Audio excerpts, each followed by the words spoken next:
போதனையாக விசுவாசிகள் தேர்வு செய்ய வேண்டிய செழிப்பான வாழ்க்கை என்கிற தலைப்பின் கீழே நான் பேசிக்கொண்டு வருகிறேன். உபாகமம் 30:19 ஆண்டவர் சொல்லுகிறார், நீங்கள் ஆசீர்வாதத்தை தெரிந்து கொண்டால் நீங்கள் ஆசீர்வதிக்கப்படுவீர்கள், அல்லது இந்த உலகத்தில் இருக்கக்கூடிய சாபம் தான் உங்களுடைய வாழ்க்கையில் இருக்கும் என்று சொல்லியிருக்கிறார்.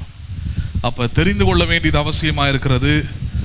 அப்போ ரட்சிக்கப்பட்ட ஒவ்வொருவரும் தன்னுடைய வாழ்க்கையில் எதை தெரிந்து கொள்கிறார்களோ அதையே அவர்கள் பெற்றுக்கொள்கிறார்கள். அதன்படி நாம் பார்த்து கொண்டு வருகிறோம். ஆசீர்வாதத்திற்கு உதாரணமாக நாம் வைக்க வேண்டியது யார்? ஆசீர்வாதத்தின் நமக்கு முன்னோடியாக இருப்பது யார்? அவரை நாம் எப்படி முன்மாதிரியாக வைக்க வேண்டும்? அவருடைய வாழ்க்கையிலிருந்து நாம் கற்றுக்கொள்ள வேண்டிய காரியங்கள் என்ன என்பதை நாம் பார்க்கிறோம்.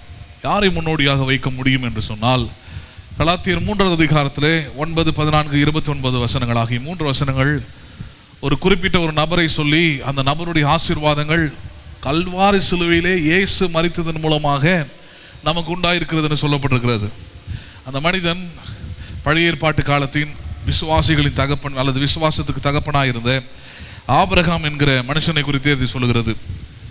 கலாத்தியரில் முக்கியமாக கலாத்து சபைக்கு, புதிய உடன்படிக்கையின் சபைக்கு பவுல் எழுதுகிறார், விசுவாச மார்க்கத்தார்கள் எவர்களோ அவர்கள் ஆபிரகாமின் சந்ததியாக இருக்கிறார்கள் என்று சொல்லுகிறார்.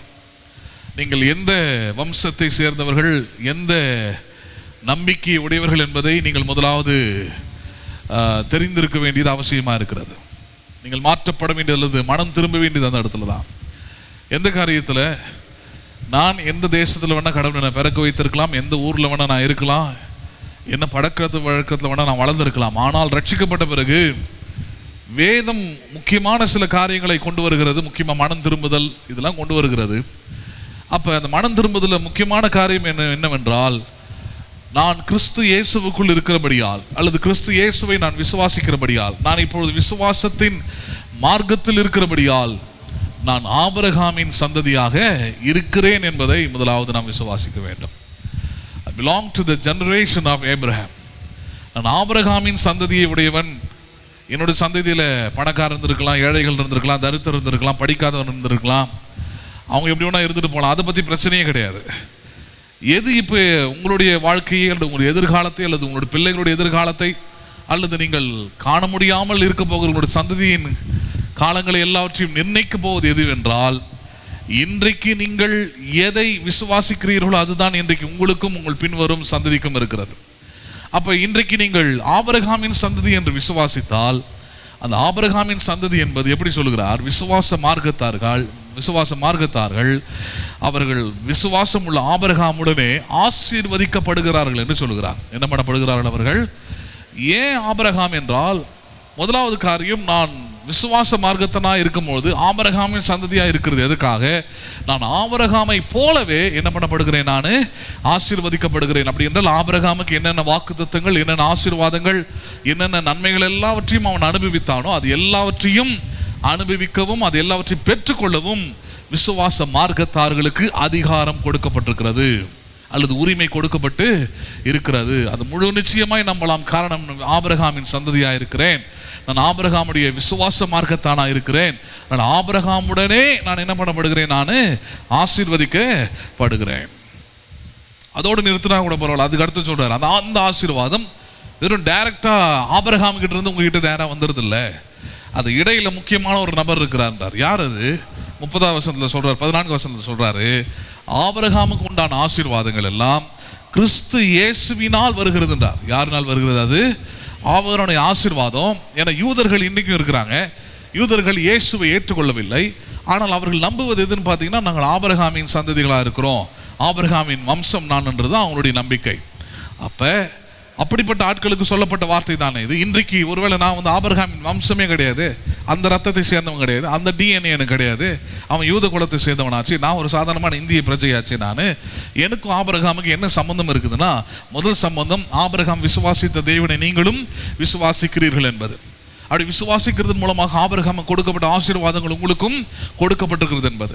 ரெண்டாவது காரியம் என்னது? அது டைரக்ட் ஆபிரகாம் கிட்ட இருந்து உங்ககிட்ட வந்துடுது இல்லை, ஆபிரகாமுக்கு யார் கொடுத்தாரோ அவரே உங்களுக்கு கொடுக்கிறவராய் இருக்கிறார். அது எப்படி கொடுத்திருக்கிறார்? அது கிறிஸ்து இயேசுவினால் ஆபிரகாமுடைய ஆசீர்வாதங்கள் எல்லாம் நமக்கு என்ன பண்ணுகிறது? உண்டாயிருக்கிறது. என்ன பண்ணியிருக்கிறது? அது உண்டாயிருக்கிறதுன்றாங்க. 29 இப்படியே சொல்றாரு, கிறிஸ்துவை உடையவர்கள் ஆபிரகாமின் சந்ததியாராயும் வாக்கு தத்தத்தின்படி சுதந்திரராயும் இருக்கிறார்கள். 3 வசனங்களும் ஒரே காரியத்தை தான் வலியுறுத்துகிறது. என்னது? நீங்கள் ரட்சிக்கப்பட்டவர்கள், நீங்கள் யாருடைய சந்ததி? நீங்கள் ஆபிரகாமின் சந்ததி. அப்புறம் என்ன வலியுறுத்துது? அந்த ஆபிரகாமுக்கு ஆசீர்வாதம் இருந்தது, அவன் சீமானா இருந்தான் இருக்குது, தேவனை ஆசீர்வதித்திருந்தார் இருக்குது. காலம் கடந்து அவன் ஆசீர்வதிக்கப்பட்டிருந்தான். அவன் காலம் கடந்து தான் தேவனை அறிந்து கொண்டான். ஆனால் அவனுடைய வாழ்க்கையிலே அவன் மரிக்கும்பொழுது ஒன்றும் குறைவாக இருக்கவில்லை, எல்லாவற்றையும் அவன் நிறைவாக பெற்றிருந்தான். அப்படிப்பட்ட ஆபிரகாமுக்கு நாம் அந்த ஆசீர்வாதங்களுக்கு எல்லாம் நாம உரிமையாளர்களாய், சொந்தக்காரர்களாய், we are the heirs of the blessing of Abraham இருக்குது. அப்படிப்பட்ட வாக்கு தத்தத்தின் உரிமையாளர்களாய் நாம் மாறுவதற்கு எது காரணமாக அமையுதுன்னு பார்த்தீங்கன்னா, கிறிஸ்து இயேசுவினால் நமக்கு ஆபிரகாமின் ஆசீர்வாதங்கள் எல்லாம் நமக்கு உண்டாகிறது. யார் மூலமாக உண்டாகிறது?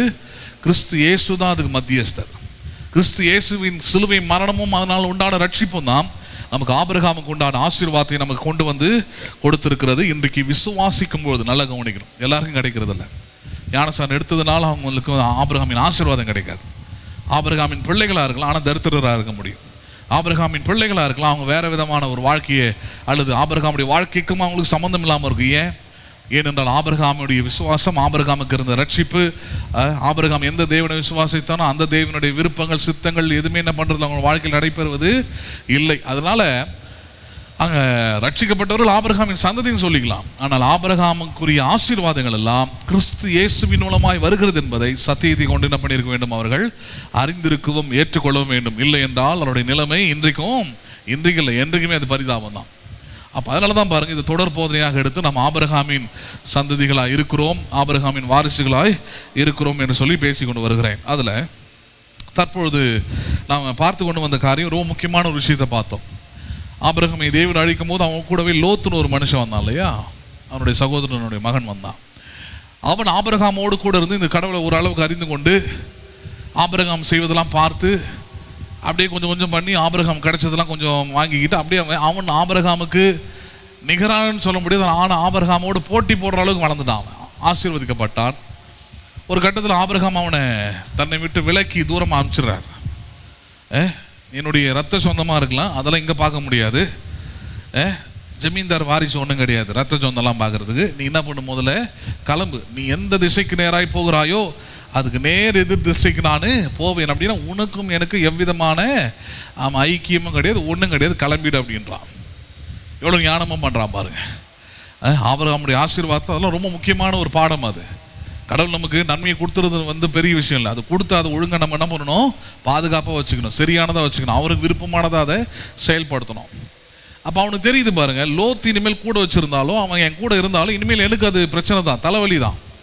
இவ்வளோ நாள் என் கூட இருந்திருக்கலாம், ஆனால் இனி எனக்கு கூட இருக்க வேண்டிய அவசியம் இல்லை. நீ கிளம்பி நீ உன் குடும்பம், உன் மனைவியும் பிள்ளைகள்லாம் கிளம்பி என்ன பண்ணுங்க, வேறு இடத்துக்கு போங்க. நீ போகிற நேர் எதிர் திசைக்கு நான் என்ன பண்ணுறேன், போகிறேன்ற ஒரு முடிவுக்காரன். அந்த லோத்தும் ஒத்துக்கிறான் அதை. ஏன்னா அவங்க எதிர் பேசுறதுக்கு வழி இல்லை, என் கூட வராதுன்னு சொல்லிட்டு ஒரு என்ன பண்ண முடியும்? அவன் காரியவாதி இல்லை பாருங்க. அவனுக்கு ஏற்கனவே அவன் ஒன்றும் இல்லாமல் வந்தவன், அவனுக்கு எல்லாம் கிடச்சிருச்சு. இதுக்கப்புறம் அவசியம் இல்லை, ஆபிரகாம் அவனுடைய வாழ்க்கை அவசியம் இல்லை, அதை வச்சு பொழைச்சிக்க முடியும்னு கிளம்பி போகிறான். அவன் போய் சோதகுமாரான ஒரு பட்டணத்தை தெரிந்து கொண்டு அங்கே வாழ ஆரம்பிக்கிறான். அவன் மனைவி 2 பிள்ளைகள் சேர்ந்து வாழ ஆரம்பிக்கிறாங்க. கொஞ்சம் எல்லாமே அப்படி தான், கொஞ்சம் பிரிஞ்சு போகும்போது எல்லாமே நல்லா இருக்கிற மாதிரி இருக்கும். அப்படி தான் நன்றாக இருந்தது. ஒரு கட்டத்தில் அந்த லோத்துவையும் அவனுக்கு உண்டான பொருட்கள் எல்லாவற்றையும், அப்படியே இருக்குது வசனம், எல்லாத்தையும் அந்த நாட்டில் எதிர் நாட்டில் இருந்து வந்த ராஜாக்கள், எதிரிகளாக வந்தவர்கள், அந்த நாட்டு ராஜாவையும் சோதம் குமார பட்டணத்தின் ராஜாவையும் லோத்துவையும் அவனுடைய பொருட்களையும் அவனுடைய மனைவி பிள்ளைகள் அந்த ஊரார் எல்லாரையும் அவன் கொண்டு போயிடுறான்.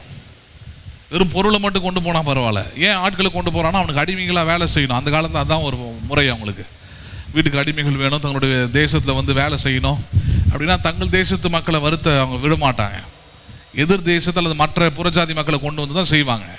அதுக்கு அவன் கொண்டு போயிட்டான் பாருங்க. இது ஆபிரகாமுடைய செவிகளுக்கு வரும்போது அவன் போயிட்டு உதவி செய்ய போகிறான் பாருங்க. அவன் தன்னோடு கூட இருந்த அந்த 4 படைகள் போல வச்சுருந்தான் பாருங்க. வீட்டில் 320 படைகளை நபர்களை கொண்டு போய் இரவோடு இரவாக யுத்தம் பண்ணி அந்த எதிரி நாட்டு ராஜாவாக இருந்த அவனெல்லாம் தோற்கடித்து 4 நாட்டு ராஜாக்கள் பாருங்க, 4 நாட்டு ராஜாவையும் தோற்கடித்து அங்கிருந்து லோத்துவையும் அவனுக்கு உண்டான பொருட்களையும் அவனுடைய ராஜாவையும் விடுதலையாக்கி கொண்டு வரான். கொண்டு வரும்போது அவனுக்கு ஒரு அற்புதமான ஒரு வாய்ப்பு லோத்துக்கு கிடைக்குதாங்க. அதை ஆபிரகாம் பயன்படுத்தி கொள்கிறான். ஆபிரகாம் லோத் 2 பேருக்கு தான் கிடைக்குது, அந்த ஆபிரகாம் மட்டும் பயன்படுத்தி கொள்கிறான். என்ன வாய்ப்பு அது? அவர்கள் அந்த யுத்தத்தை முடிச்சுட்டு வரும்போது எல்லா பொருட்களையும் எடுத்துகிட்டு திரும்பி வரும்பொழுது பாருங்க, அது எல்லாமே கிடச்சிருச்சு. இழந்துருச்சுன்னு நினச்சான், ஆனால் இழந்ததெல்லாம் மறுபடியும் கிடச்சிருச்சு.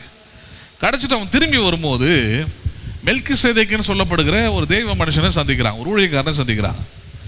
சந்திக்கும் போது அந்த இடத்துல அங்கே எல்லாருமே இருக்கிறாங்க. ஆபிரகாமும் இருக்கிறான், அவன் கூட்டிகிட்டு வந்த 320 பேர் இருக்கிறாங்க. லோத்து, அவன் மனைவி, அவன் பிள்ளைகள், லோத்தோடைய பொருட்கள் எல்லாமே இருக்குது. இது மட்டும் இல்லாமல் அங்கே சோதோமின் நாட்டு ராஜாவும் இருக்கிறான். அவனும் ஆபிரகாமுக்கு வெகுமதி கொடுக்கலாம், நம்மளை காப்பாற்றிருக்கிறான் அந்த மனுஷன் அப்படின்னு சொல்லிட்டு அவனும் வெகுமதி வச்சுட்டு நின்றுக்கிட்டு இருக்கிறான். அந்த நேரத்தில் ஆபிரகாம் இந்த இடத்துல மெல்கிசேதேக்கை சந்திக்கிறான். மெல்கிசேதேக்கை சந்தித்த உடனே மெல்கிசேதேக்கு ஆபிரகாமை ஆசீர்வதிக்கிறாரு. ஆசீர்வதித்து அங்கே அப்பமும் திராட்சரசம் அங்கே கம்யூனியன் நடக்குதாங்க. முடிச்ச உடனே ஆபிரகாம் தனக்கு உண்டான எல்லாவற்றிலும் மெல்கிசேதேக்குக்கு என்ன பண்ணுறாங்க, தசம பாகம் செலுத்துகிறான் பார்க்குறோம். சரி, இதெல்லாம் நடக்கும்போது அங்கே ஒருத்தர் வேடிக்கை பார்த்துக்கிட்டே இருக்கிறான். யார் அது? லோத்து. ஆனால் அவனுக்கு பாருங்க, தனக்கு உண்டானவைகளிலிருந்து தசமபாகம் கொடுக்கணும்னு எந்த ஒரு எண்ணமும் அவனுக்கு இல்லை. இதெல்லாம் இழந்து போயிருப்பேன், ஒன்றுமே இல்லாமல் போயிருச்சு. அதெல்லாம் அந்த பட்டு கூட அவனுக்கு புத்தி வரலன்னு பாருங்க. அதுதான் நேற்று நைட்டு வரைக்கும் இது நம்ம கையில் இல்லை, ஒருத்தர் எடுத்துகிட்டு போயிட்டான், அவங்ககிட்ட அடிமையாகலாம் வர மாறிட்டோம், நம்ம பொருளாக அவன் எடுத்துக்கிட்டான்.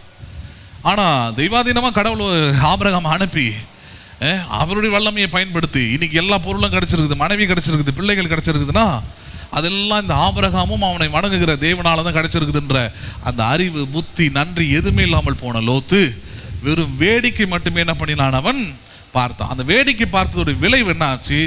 அவன் மறுபடியும் போய் அதே சோதோம் போன பட்டணத்தில் வாழறான். தேவன் அந்த பட்டணத்தை அழிக்க வராரு. அழிக்க வரும்போது சொல்றாரு, ஒரு பொருளை நீ எடுத்துட்டு போக முடியாது, அதுக்கெல்லாம் வாய்ப்பு இல்லை, நேரமும் இல்லை, எல்லாத்தையும் விட்டு திரும்பி பார்க்காம ஓடிடுன்றார். ஜீவன் தப்பு என்ன பண்ணு, ஓடி போய் இதை கூட ஆபிரகாம் மேலே வைத்திருக்கிற இரக்கத்தினால உனக்கு இது செய்கிறேன்றார். அது புரியல பாருங்க அவங்களுக்கு. பொருளை விட சேர்த்து வச்சிருக்கிறத விட ஜீவன் முக்கியம் புரியல. ஓடுறாங்க. ஓடும்போது மனைவி மட்டும் பின்னிட்டு என்ன பண்ணுறா, திரும்பி பார்க்குறா. உப்பு தூணாய் அவள் மாறினா. எதுக்கு திரும்பி பார்த்தாவ? அங்கே என்ன இருந்தது? அங்கே ஆமாம், இவ்வளோ நாளாக தூக்கத்துலேயும் கனவுலையும் கஷ்டப்பட்டு பத்திரப்படுத்தி ஏமாற்றி அது இதை பண்ணி சேர்த்து வச்சிருந்த பொருள் மெல்கிசேதேக்கு கொடுக்கும்போது வேடிக்கை பார்த்த அதே கண்கள் இப்போ திரும்பி அந்த பொருட்கள் எல்லாம் என்ன பண்ணுது, பார்க்குது. அதனால தான் அந்த இயேசு போதிக்கும்போது சொன்னார், தேவனுக்குரியதை தேவனுக்கும் ராயனுக்குரியதை ராயனுக்கும் கொடுங்கள். அதனால தான் போதிக்கிறார், பொருள் ஆசையை குறித்து நீங்கள் எப்படி இருங்கள், நீங்கள் எச்சரிக்கையாயிருங்கள். ஒரு மனுஷனுக்கு எவ்வளவு ஆஸ்தி இருந்தாலும் அது அவனுக்கு ஜீவன் அல்ல என்பதுதான் லோத்துடைய வாழ்க்கையில கற்றுக்கொண்டது. இன்னைக்கும் அதே தான் பாருங்க, இன்னைக்கும் அதே தான். அது உலக பிரகாரமான மக்களாக இருக்கலாம், விசுவாசிகளாக இருக்கலாம். பொருள் ஆசை உள்ள எல்லா மனிதனுடைய முடிவும் என்னவா இருக்கிறது? காரிருள் என்று வேதம் போதிக்கிறது. என்ன இருள்? அது காரிருள். அப்ப பொருள் ஆசைன்னா என்ன? தேவனுக்குரியதை நான் எடுத்துக்கொள்ளும் பொழுது அது என்னவா இருக்கிறது? அது பொருள் ஆசையா இருக்குது. நான் தேவனுக்குரியவைகளை கனம் பண்ணி விட்டால் அது என்ன கிடையாது, பொருள் ஆசையே இல்லை. அதனால நீதிமொழிகளில் ஞானி போதிக்கிறாரு, உன் பொருளாலும் உன் விளைவின் எல்லா முதற் பலனாலும் கர்த்தரை கனம் பண்ணு அப்படின்றாரு. இல்லைன்னா லோத்தோடைய முடிவு என்னவோ, அனனியா சபிராத்தோடைய முடிவு என்னவோ, புரியுதுங்களா உங்களுக்கு? இவர்களுடைய முடிவு தான் ஒவ்வொரு விசுவாசிக்கும் அல்லது ஒவ்வொரு மனுஷனுக்கும் உண்டாகும். அதனால தான் கடந்த வாரத்தில் உங்களுக்கு எடுத்து நான் போதிச்சிருந்தேன். நான் சகேயு என்கிற ஒரு மிகப்பெரிய பணக்காரன், இயேசு எப்படிப்பட்டவர் என்று பார்க்க வந்தவன், தனக்கு வைத்திருந்த எல்லா ஆஸ்தி அந்தஸ்தை எல்லாற்றை விட இயேசுவை பெரிதாக பார்த்ததுனால இவ்வளோ நாள் எதுக்காக எதை நம்பி வாழ்ந்தானோ அது எல்லாத்தையும் ரொம்ப சாதாரணமாக தூக்கி ஒரே இரவில் தூக்கி போடுறதை நம்ம பார்க்குறோம். உடனே அவனை பார்த்து சொல்லப்பட்ட வார்த்தை என்ன தெரியுமா? இன்று முதல் இவன் ஆபிரகாமின் சந்ததியா இருக்கிறான். யாரா இருக்கிறான்? இவன் ஆபிரகாமின் பிள்ளையா இருக்கிறான், சந்ததியா இருக்கிறான் என்று இயேசு சொன்னாராங்க. அப்போ கவனிக்க வேண்டிய விஷயமே அதுதாங்க. அப்போ அது குறித்து ரொம்ப முக்கியமான ஒரு சப்ஜெக்ட். அதை கவனமாக கவனிச்சிட்டிங்கன்னா, ஒரு விசுவாசிகள் வேதம் சொல்லுகிறபடி கர்த்தருடைய ஆசீர்வாதம் ஐஸ்வர்யத்தை தரும், அதோடனே கூட அவர் வேதனையை கூட்டார்ன்னு இருக்குது. ஆனால் கர்த்தருடைய ஆசீர்வாதத்தை திருடினால், ஏமாற்றினால் நிச்சயமாக அந்த ஐஸ்வர்யம் எதுவாக மாறும்? அது வேதனையாக மாறும் மாறும் மாறும். அது நிச்சயமாக நடக்கிறது. நிச்சயமாக என்ன பண்ணுது? அது கர்த்தருடைய ஐஸ்வர்யத்தை, கர்த்தருடைய ஆசீர்வாதத்தை, கர்த்தருடைய ஆசீர்வாதம் தர ஐஸ்வர்யத்தை அதை அது ஏமாற்றுவதுன்னா என்ன? நிறைய பேருடைய கணக்கு அப்படி இருக்கும் பாருங்க. நான் சொல்லியிருப்பேன் சபையில், ஒன்றுமே இல்லாமல் வாடகை வீட்டில் ரொம்ப கஷ்டத்தில் இருக்கும்போது சபையில் இருப்பாங்க. அப்போ வந்து 5,000 ரூபாய் சம்பளத்தை 7,000 ரூபாய் சம்பளத்துலலாம் கடவுளுக்கு உண்மையாக இருப்பாங்க. அப்புறம் வர வர வர விருத்தி அடைந்து மகா பெரியவன் ஆகும்போது அங்கே தான் பிரச்சனையாக இருக்குது. பெரியவன் ஆகிடலாம், பொருளெல்லாம் சேர்த்துடலாம், நமக்கு எல்லாமே முடிஞ்சுது அப்படின்னு நினச்சிட்டு நம்ம சபையை விட்டு என்ன பண்ணிடலாம், கிளம்பி போயிடலாம். போயிருக்கிறாங்க அது மாதிரிலாம். அவங்க போனவங்க நல்லா இல்லாத போயிருந்த பிரச்சனை இல்லை, எல்லாம் நல்லா ஆகிட்ட பிறகு இந்த லோத்து மாதிரி கிளம்பி என்ன பண்ணியாச்சு, போயாச்சு. போனதுக்கப்புறம் பைபிள் சொல்கிற மாதிரி தான், பாவம் உன் வாசற்படியில் படுத்திருக்கும்ன்றது தான். நல்லா புரிஞ்சுக்கணும். சில சபையை தெரிந்து கொண்டு அந்த சபையை பற்றி கேட்டாலே அவ்வளோ அருவருப்பாக இருக்குது பாருங்க. இவ்வளோ கேவலமான மக்களுக்கு நான் இவ்வளோ நாள் உபதேசம் பண்ண அப்படின்ற அளவுக்கு ஆகிடுச்சு. நேரத்தில் என்னத்தை உட்காந்து என்னத்தை கேட்டாங்க, ஒன்றுமே மண்டையிலையும் ஏறல, உள்ளத்துலையும் ஏறல, அறிவும் வரல, புத்தியும் வரல. உள்ள பிசாசு மாதிரி ஏதோ ஒரு ஆங்காரத்துலேயும் ஒரு விதமான பெருமையில இருந்திருப்பாங்க போல இருக்கு. அதனாலதான் பேசப்பட்ட வசனங்கள் ஒன்றுமே உள்ளே இறங்கலை. அது இறங்காததுடைய விளைவு என்னன்னா, இவர்கள் வெளியே போவதெல்லாம் பிரச்சனை இல்லை, வெளியே போயிட்டு எதை சூஸ் பண்ணுறாங்கன்றதான் முக்கியங்க. வெளியே போய் எந்த சபையை சூஸ் பண்ணுறாங்க, எந்த பாஸ்டர் சூஸ் பண்ணுறாங்க, இவர்கள் தேர்ந்தெடுக்கிறதே பார்த்தீங்கன்னா அவ்வளோ கேவலமாக மட்டகரமாக இருக்குது. அதனால தான் என்ன ஆகுது, அங்கே இருக்கும்போது அது மட்டகரமாக என்ன பண்ணுது, அது வாழ்க்கை மட்டகரமாக போயிடுது, வாழ்க்கை படுத்து படுக்கையாகிடுது, வாழ்க்கை ஒன்றும் இல்லாமல் போயிடுது. அது அவ்வளோதான். அது இதுக்கப்புறம் தேர்றது அதுக்கு வாய்ப்பே அது கிடையவே கிடையாது. இளையகுமாரன் கூட இப்படி மனம் திரும்பி வந்துடுவான். இந்த மாதிரி லோத்து மாதிரியான ஆட்கள்லாம் ஒரு நாள் திரும்புறதுக்கு வாய்ப்பே இல்லை. இவனுடைய சந்ததியை பாருங்க, சபிக்கப்பட்ட சந்ததியாக என்ன பண்ணுமா, அது மாறும். மோவாப் சந்ததி மாதிரி மாறிடாது. கிறிஸ்துவுக்கு எதிரான செயல்களில், ஊழியக்காரனுக்கு எதிரான செயலில், ஊழியத்துக்கு எதிரான வார்த்தைகளை பேசி இந்த மாதிரி ஒரு சந்ததியை மாறும். அது மாறுவது யார், கடவுளை அனுமதிக்கிறார் கிடையாது. இவர்களுக்குள்ள இருந்த பண ஆசை எல்லா தீமைக்கும் வேறா இருக்கிறது. சிலர் அதை பற்றி கொண்டு விசுவாசித்து விட்டு விலகி போனார்கள் பவுல் போதிக்கிறார். தீமோத்தேயுக்கு எழுதும் போது விசுவாசிகள் சொல்லுன்னே சொல்றாரு. சிம்பிளா சொல்லணும், கிறிஸ்தவ வாழ்க்கை சிம்பிளா டிஃபைன் பண்ண, ஒரு மனுஷன் பண விஷயத்துல, பொருளாதார விஷயத்துல சரியா இருந்துட்டானா மற்ற எல்லா காரியத்திலும் அவன் எப்படி இருக்கிறான், சரியாக இருக்கிறான். அதுல சரியா இல்லைன்னா யூதாசை போலதான் அவன். இயேசு கூடவே இருக்கலாம், சீஷ் என்ற பேர் இருக்கலாம், he was one of the disciples of Jesus Christ சொல்லிக்கலாம், எல்லாம் ரைட்டு தான். முடிவு என்ன, யூதாசோடைய முடிவு வந்து ஏதோ ஒரு கள்ளக்காதல போய் விழுந்து செத்து போனான். யூதாசோடைய முடிவு வந்து எதையோ போய் பீர் குடிச்சான், இல்லை தண்ணி அடிச்சான், அப்படி போய் செத்து போனான்ற பாவம் செஞ்சான் அப்படின்னு ஒரு பாவமோ இல்லை. யூதாஸ் போய் சினிமா தளத்தில் போய் படம் பார்த்தனால செத்து போனான்ற பாவமோ அந்த பாவமும் இல்லை. எந்த பாவத்தோட பாவம் எழுந்த நீ, இயேசுவோட சீஷன் ஆச்சு, 3 வருஷம் ஊழியத்தில் இருந்தவனாச்சு, அற்புதங்கள் அதிசயங்கள் எல்லாம் பார்த்தவனாச்சு, இயேசுடைய ஊழியத்தில் வந்து எல்லா ஃபைனான்ஸையும் ஹேண்டில் பண்ணவனாச்சு, நீ எதுலடாப்பா விழுந்த அப்படின்னு கேட்டிங்கன்னா, நரகத்துக்கு ஒரு வேளை போனீங்கன்னா, போகக்கூடாது, போனீங்கன்னா விசாரிங்க. அவன் தெளிவாக சொல்லுவான். இன்னைக்கு நான் சொல்கிறதான் அவன் சொல்லுவான். பொருளாசை உள்ள எல்லாருடைய முடிவும் கார் இருளே. என்ன இருளே, அது கார் இருள் தான். இயேசுவோடே கூட இருந்தால் தப்பிக்க முடியாத அளவுக்கு மிகப்பெரிய பிரச்சனை எதில் இருக்குது, பண ஆசையில் இருக்குது.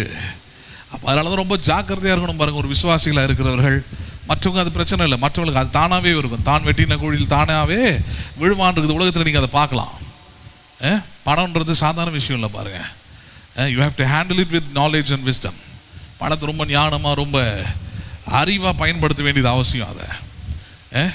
அதை வேதம் ஒரே ஒரு இடத்துல மட்டும்தான் வாரி இறைத்தான் இருக்குது. என்ன பண்ணினான் அவன், ஆமாம், சபையில் மட்டும்தான், ஊழியத்துக்கு மட்டும்தான். நீங்கள் என்ன பண்ண முடியும், வாரி இறைக்கலாம். ஊழியத்துக்கு மட்டும்தான் அப்படி செய்யலாம். நீங்கள் மற்ற எந்த இடத்துலையும் அப்படி செய்கிறதுக்கு உங்களுக்கு அதிகாரமே இல்லை. சொந்தக்காரனுக்கு வாரி இறைச்சங்க, கவலைப்படாத, கொஞ்ச நாள் வெயிட் பண்ணுங்க, அவன் உங்களுக்கு எப்படி வாரி அவன் இருக்கிறான்னு பார்க்கலாம். பேசுறது புரியுதா உங்களுக்கு? அதெல்லாம் நல்லா புரிஞ்சுக்கணும். இஸ்ரவேலே, நீ உன்னுடைய கையின் சாமர்த்தியத்தினால, பலத்தினால இந்த ஐஸ்வர்யத்தை சம்பாதித்தாய் என்று நீ சொல்லாமலும், என்ன பண்ணாமலும் சொல்லாமலும், ஐஸ்வர்யத்தை சம்பாதிக்க நானே உனக்கு எதை தந்தவர், பலனை தந்தவர் என்பதை அறிந்து கொள். ஹலோ, எவ்வளோ உண்மை தெரியுமா? ரொம்ப ரொம்ப உண்மையான வார்த்தை அதெல்லாம். ஐஸ்வர்யத்தை சம்பாதிக்க தேவன் தான் பலன் கொடுத்தவர் அப்படின்ற அறிவு, ஞானம் இருந்தால் நான் சொல்கிறேன், அந்த விசுவாசி தேவனுக்கு எல்லாவற்றிலும் உண்மையாக இருப்பான். ரொம்ப பயத்தோடு இருப்பான். அவன் பண்டக சாலையில் கொண்டு வருவான் எல்லாத்தையும். தேவனுடைய ஆலயத்தில் ஆகாரம் உண்டாயிருக்கும்படி. பேசுறது புரியுதுங்களா உங்களுக்கு? அதெல்லாம் அப்போ அது ரொம்ப உண்மையான வார்த்தை. அது மாறுவதே இல்லை. யோசிக்கணும். அதெல்லாம் பலம் இருக்கும்போது சம்பாரிச்சேன், எல்லாம் பண்ணேன். பலவீனம் ஆகும்போது, படுத்து படிக்க ஆகும்போது, உங்கள் ஆஃபீஸ்லேருந்து மாதம் செட்டில் ஆகிடுமா பணம் கொடுத்துருவாங்களா? ஒன்றும் கிடையாது. அவ்வளோதான். உனக்கு பதில் இன்னொரு ஆளை தூக்கி அங்கே அப்பாயின்மெண்ட் பண்ணி நீ பெட்டில் படுத்து படுக்கையாக இருக்க வேண்டியதான். நீ நடஞ்சாங்கடையா கடுத்துக்க வேண்டியதான். அதெல்லாம் ஜாக்கிரதையாக இருக்கணும். இதில் பொருளாதார ஆசீர்வாதத்தில், பொருளாதாரத்தில், பணத்தில், எல்லாவற்றிலும் எப்படி இருக்கணும்? கையின் பிரயாசத்தில் தான் ஜாக்கிரதையாக இருக்கணும். சரி, இதை கடந்த வாரம் வரைக்கும் போச்சிருக்கிறேன். அதோட அதை போதும்னு நினைக்கிறேன். ஏன்னா இன்னும் அதிகமாக பேசலாம். ஆனால் வேண்டிய அளவுக்கு அதில் அதிகமாக பேசியிருக்கிறேன். அதில் பொருளாசையை குறித்து எச்சரிக்கையாக இருங்கள். பி எவர் ஆஃப் மெட்டீரியலிசம் அப்படின்றது. சரி, இன்றைக்கு நம்ம அடுத்த கட்டம் மறுபடியும் அந்த ஆபிரகாமுடைய ஆசீர்வாதத்திலே போயிட்டு கவனிக்க ஆரம்பிக்கலாம். பாருங்க, ஆபிரகாமுடைய ஆசீர்வாதத்தை கவனிக்கலாம். இன்னைக்கு நம்ம பார்க்க போகிற தலைப்பு விசுவாசிங்க. இன்று நாம் பார்க்க போகிற தலைப்பு ஆபிரகாமின் சந்ததி ஒருபோதும் வெறுங்கையாய் தரித்திரராய் மாறுவதே இல்லை. Abraham descendants will never go empty handed and impoverished. ஆபிரகாமின் சந்ததி ஒருபோதும் வெறுங்கையாய் தரித்திரராய் மாறுவதே இல்லை. உலகத்தில் இப்படி ஒரு கேரண்டீடு, ஆதாரபூர்வமான, நம்பத்தக்கதான ஒரு ஆதாரத்தை யாரும் தரவே முடியாது. ஹலோ, உங்கள் செல்வாக்கு, உங்கள் பணம், எதுவுமே என்ன பண்ண முடியாது, தரவே முடியவே முடியாது. உலக பொருளுக்கும் உலக பணமும் சொல்கிறேன், ஐஸ்வர்யம். ஆனால் சிலர் இந்த ஐஸ்வர்யம் மெட்டீரியலிசம்லாம் பற்றி பேசும்போது கொண்டு போய் எங்கெங்கேயோ கனெக்ட் பண்ணுவாங்க. போயிட்டு அவன் பணக்காரனா இல்லையா, அவனா இயேசுவை நம்புறானான்வாங்க.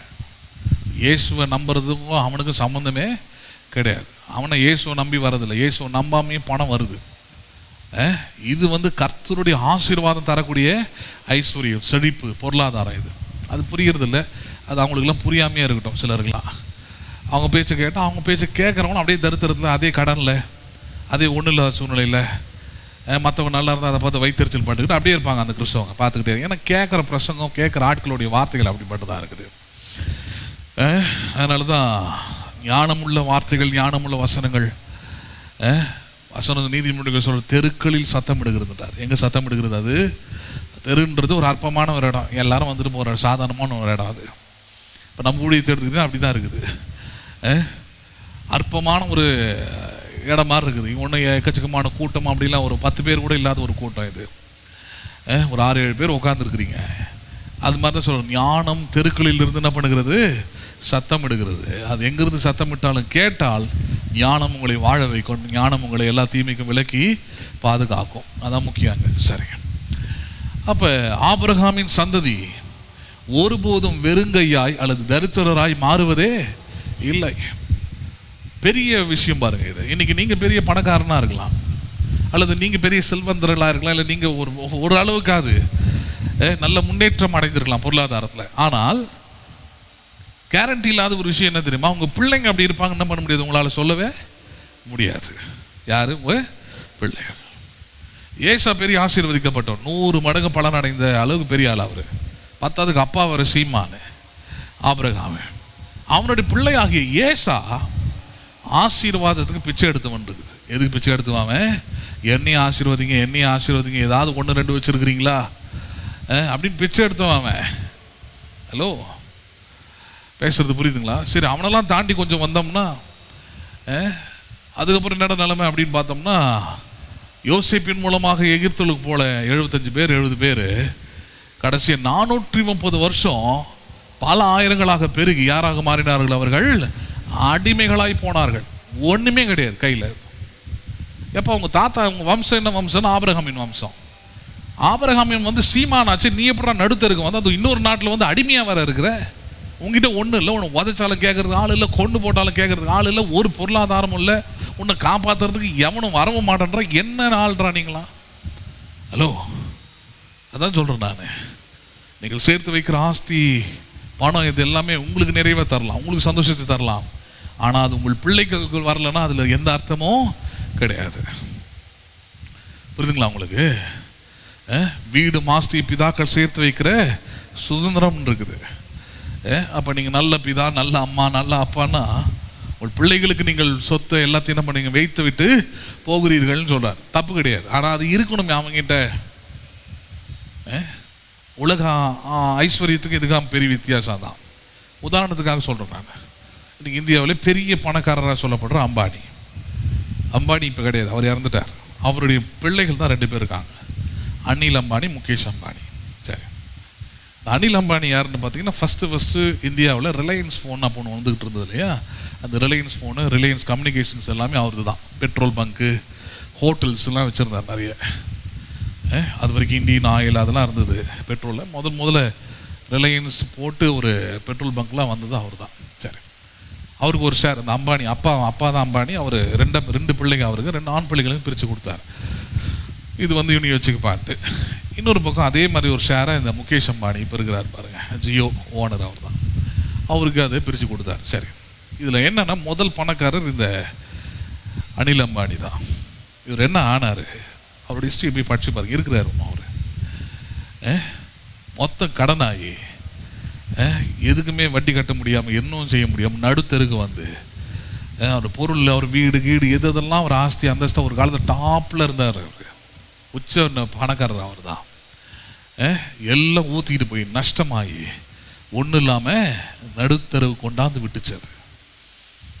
அம்பானுடைய பிள்ளை அப்படின்னு கேட்குற அளவுக்கு ஆயிடுச்சு. வெளியே நானே பார்க்கல அவரை, ரொம்ப வருஷமாக டிவியில் எங்கேயுமே வெளியே வரதில்லை. அவ்வளோ அவமானம் மொத்தம் போச்சு அவருக்கு. அது பெரிய பாடம் பாருங்க. அது நேற்று வரைக்கும் பெரிய கோடீஸ்வரனாக இருந்திருக்கலாம், அப்பா பெரிய கோடீஸ்வரனாக இருந்திருக்கலாம், கோடி சம்பாரிச்சு கொடுத்துருக்கலாம்.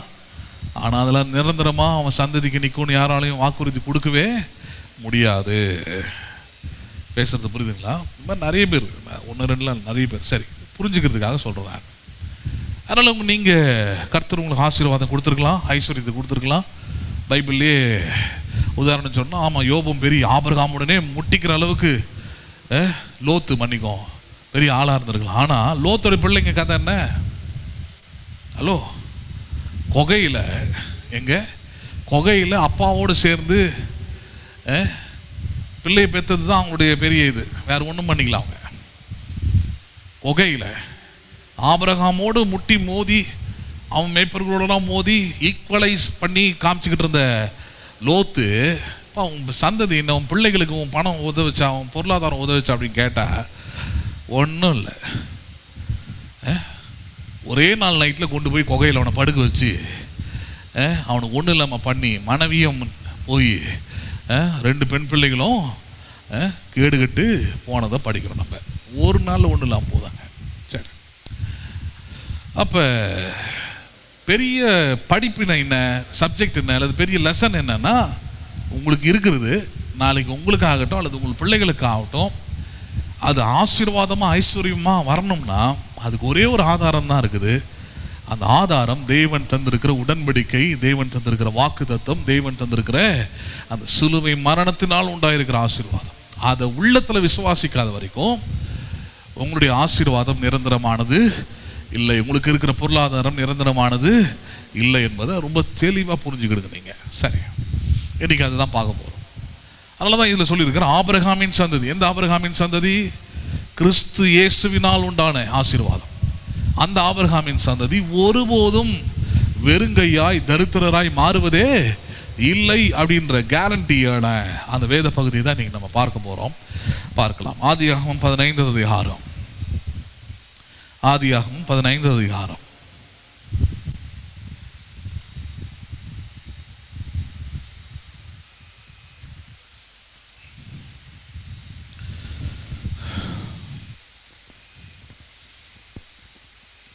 ஆதியாகமம் 15வது அதிகாரம் 7வது வசனம் முதல் 14வது வசனம் வரைக்கும் பாருங்க. ஆதியாகமம் 15:7 முதல் 14வது வசனம் வரைக்கும்.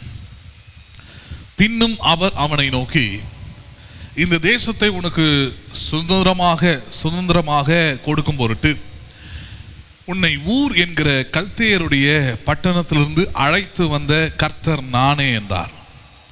அதற்கு அவன், கர்த்தராகிய ஆண்டவரே, நான் அதை சுதந்திரித்துக் கொள்வேன் என்று எதனால் அறிவேன் என்றான்.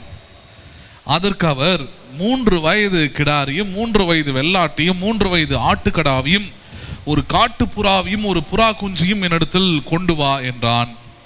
அவன் அவைகள் எல்லாவற்றையும் அவரிடத்தில் கொண்டு வந்து அவைகளை நடுவாக துண்டித்து துண்டங்களை ஒன்றுக்கொன்று எதிராக வைத்தான். பட்சிகளை அவன் துண்டிக்கவில்லை. பறவைகள் அந்த உடலின் மேல் இறங்கின அவைகளை ஆபிரகாம் துரத்தினார். சரி, முதல்ல இது கவனிப்போம். இந்த இடத்துல நடக்கிற சம்பவம் என்ன? 7ஆம் வசனத்தில் இப்படி ஆரம்பிக்கப்படுகிறது. ஆண்டவர் சொல்றாரு, உன்னை ஊர்ன்ற பட்டணத்திலிருந்து இந்த கல்தேயர் பட்டணத்துக்கு அழைத்து கொண்டு வந்த தேவன் நான் தான். என்னத்துக்காக? உனக்கும் உன் பின்வரும் சந்ததிக்கும் நீ என்ன பண்ணுவ, இதை சுந்தரித்துக் கொள்வாய், அதை தருவேன் அப்படின்னு கொடுக்குறார், சொல்றார். ஆண்டவர் சொல்லும்போது பாருங்க, அவனுக்குள்ள விசுவாசிகள் எல்லாம் தகப்பன் இப்போ சொல்றோம், ஆனா அவனுடைய ஆரம்ப நிலைமை பாருங்க, நம்புவதற்கு ஏதும் இல்லாமல் இருந்தது. எப்படி இருந்தது? அவனுக்கு நம்புறதுக்கே முடியல அவனால. ஏன் இல்லை? ஏன்னா ஒரு பக்கம் பிள்ளையே இல்லை இப்போ இது வரைக்கும். ஆனால் சொல்றாரு, உன் சந்ததிக்கு நான் என்ன பண்ணுவேன், இந்த தேசத்தை கொடுப்பேன், அதுக்கு தான் உன்னை இங்கே கூட்டிட்டு வந்தேன் அப்படின்ட்டார். என்னடா இது, கூட்டிட்டு வரணும்னா முதல்ல பிள்ளையை கொடுத்துட்டு அதுக்கப்புறம் இந்த இதெல்லாம் தருவேன்னு சொன்னால் நம்பலாம். பிள்ளையே வரல, பிள்ளையே பெறறதுக்கான ஆதாரமே கொஞ்சம் கொஞ்சமாக குறைஞ்சிக்கிட்டே இருக்குது, வயசாகிக்கிட்டே இருக்குது, பலன் குன்றி போய்கிட்டே இருக்குது. குன்றி போகிற நேரத்தில் வந்து சொல்றாரு, இல்லை இல்லை, நான் இந்த தேசத்தில் உன்னை கொண்டு வந்தது நோக்கமே இந்த தேசத்தை நான் உனக்கு சொந்தமாக உனக்கும் உன் பின்வரும் சந்ததிக்கும் கொடுப்பேன் அப்படின்றார். இப்போ அவனுடைய அவிசுவாசத்தின் அடுத்த நிலை தான் அவனுடைய செயலை காட்டுது. என்ன காட்டுது? இது நீர் கொடுப்பீர் என்பதை அல்லது சுதந்திரித்துக் கொள்வேன் என்பதை எதினால் அறிவேன்? கேள்வி கேட்கலாம் பாருங்க. எதினால் அறிவேன்? இன்னைக்கு கடவுள் வாக்குத்தத்தத்தை நம்ம சொல்லும் போது, கர்த்தர் உங்களை வாளாக்காமல் தலையாக்குவார் சொல்லும் போது, எதினால் அறிவேன் யார் என்ன பண்றதில்ல? விசுவாசிகள் கேட்கறது இல்லை. பொதுவாக எப்படி போயிடுறாங்க? ஆமேன், கர்த்தர் என்ன பண்ணுவார், வாளாக்காமல் தலையாக்குவார். அதுதான் விசுவாசம். அதுக்கு பேர் என்னது? விசுவாசம். இங்க அவனுக்குள்ள கேள்வி எழும்புது பாருங்க. அந்த கேள்வி எதனால் எழும்புகிறதுனா அதுக்கு தான் புரிஞ்சுக்கணும். அன்னைக்கு அவனுக்கு ஆபிரகாமுக்கு சபை, போதகர், பைபிள் ஸ்டடி, எந்த ஸ்டடியும் அவனுக்கு கிடையாது. நல்லா புரிஞ்சுங்க. இன்னைக்கு இதோடைய மேன்மை தெரியாதனால தான் இதில் வந்து யாரும் அட்டன் பண்ணுறதில்ல, இதை பெருசாக நினைக்கிறதில்ல, பார்க்கறதில்ல. சரி, இங்கே வர முடியலன்னு சொல்லிட்டு யூடியூப்லேயே போட்டாலும் சரி, மற்றவங்கள விட்டுருங்க, சபை விசுவாசிகள் அதை பார்க்கறதில்ல, கண்டுக்கிறதில்ல. அது பெருசாக சும்மா ஒரு 5 நிமிஷம் பார்த்துட்டு ஒரு ஆமியன் போட்டு போயிடுறாங்க, அட்டண்டன்ஸ் போடுற மாதிரி. நமக்கு அது பிரச்சனையே கிடையாது. அது வாழ்க்கையில் தெரிஞ்சிடும். நீ ஆமியன் போட்டியா, இருந்தியா, கேட்டியான்றது அடுத்தடுத்து உனக்கு வரப்போகுது. வாழ்க்கை சூழ்நிலையில் என்ன பண்ணிவிடாது, காண்பித்து விடும். நீ கேட்கலன்றது தெரிஞ்சிடுவாங்க, அறிந்து கொள்ளாமல் இருந்தன்றது தெரிஞ்சு போயிடுவாங்க சத்தியத்தை. ஏன் ஆபிரகாமுக்கு இப்படி ஒரு வாய்ப்பே இல்லாதனால அவன் கேள்வி கேட்குறான். கொடுப்பேன்னு சொல்லிட்டு பிறகு எப்படி ஆண்டவரே ஏதாவது ஒரு ஆதாரம் இருக்குதா சொல்லுங்கன்னு கேட்குறான். ஆனால் சபை என்ன பண்ணுது? முக்கியமாக நம்ம ஊழியத்தை பற்றி பேசுகிறோம், மற்றவங்களை பற்றி நமக்கு தெரியாது. விசுவாசத்தையும் தேவனுடைய வசனத்தையும் சத்தியத்தை திரும்ப திரும்ப எடுத்து சொல்லிக்கிட்டே இருக்கிறோம். எவ்வளோ கவலையோடு அல்லது எவ்வளோ கேள்விகளோடு வந்தாலும் சரி, தொடர்ச்சியாக கேட்டுட்டாங்கன்னா அவங்க விசுவாசிகளாக மாறுகிறார்கள், விசுவாசத்தில் வல்லவர்களாக அவர்கள் எழும்புகிறத நம்ம பார்க்குறோம். ஆபிரகாமுக்கு இப்படி ஒரு வாய்ப்பே இல்லை, சூழ்நிலையே இல்லை பாருங்கள். சபை, ஊழியம் இதெல்லாம் இல்லை. அதனால் அவனுக்குள்ள விசுவாச குறைவு இருந்தது.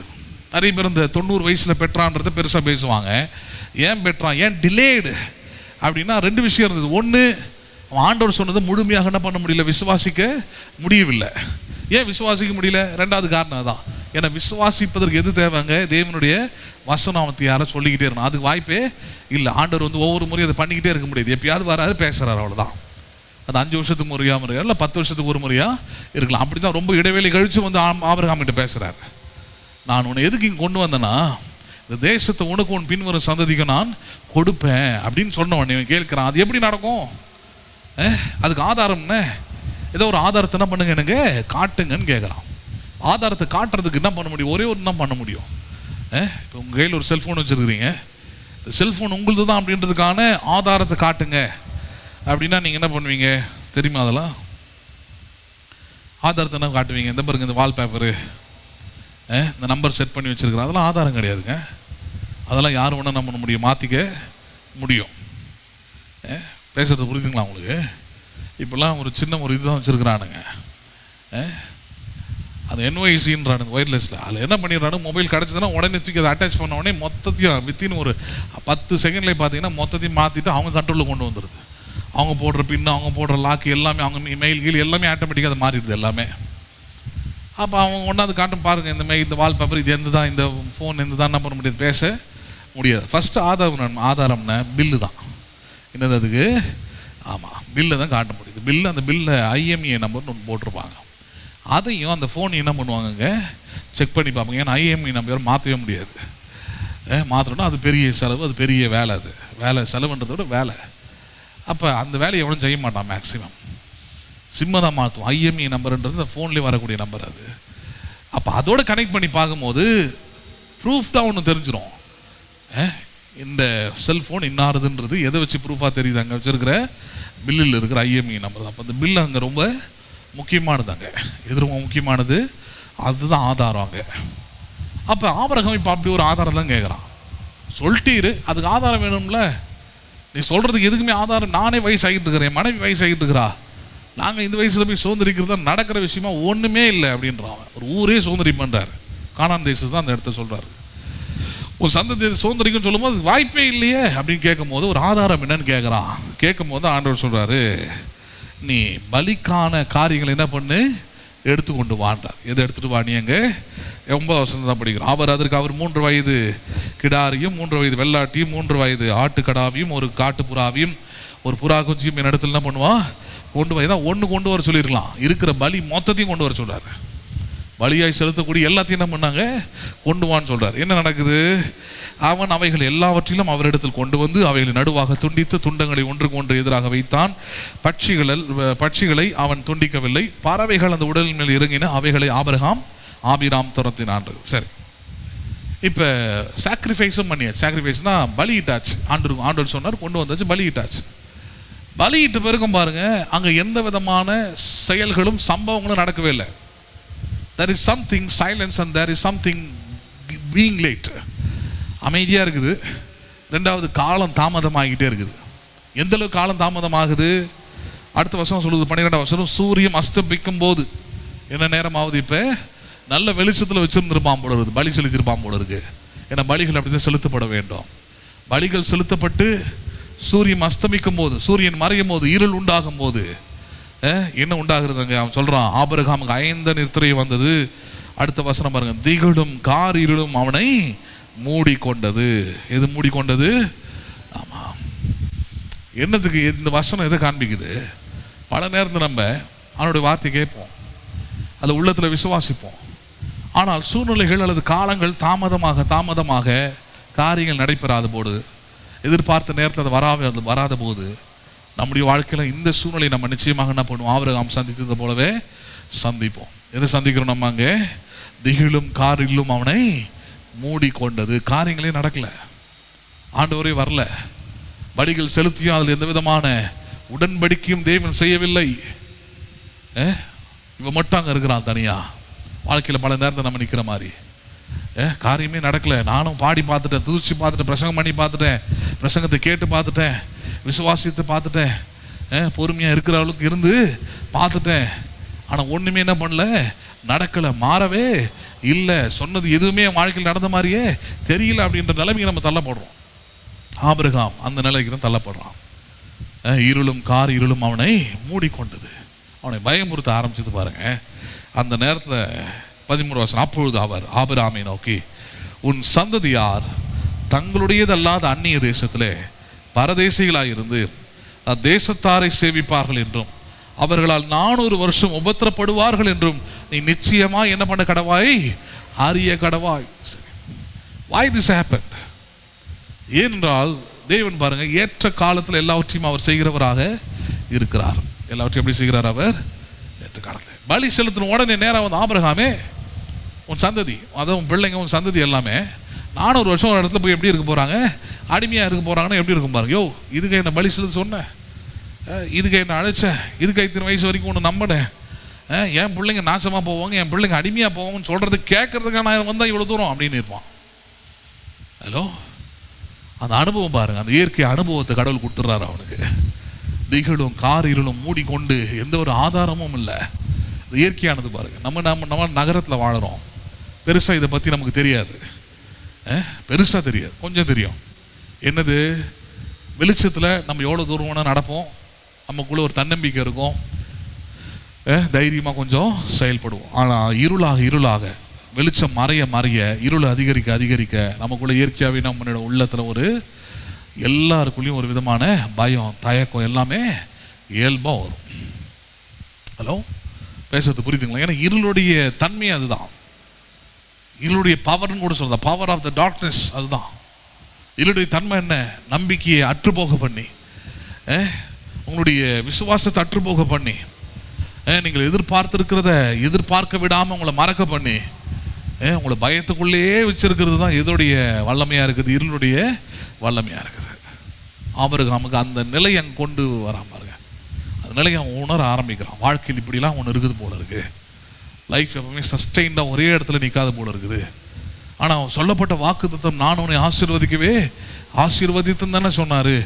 ஆனால் என் சந்ததியில் 400 வருஷம் என் சந்ததி என்ன பண்ண போகுது? இன்னொருத்தர் கீழே அடிமையாக இருக்க போகுது. நான் இன்னைக்கு சீமானாக இருக்கிறேன், ஆனால் என் சந்ததி எப்படி இருக்க போதான்? அடிமையாக இருக்க போகுதுன்னு சொல்கிறாரு. என்னது இது?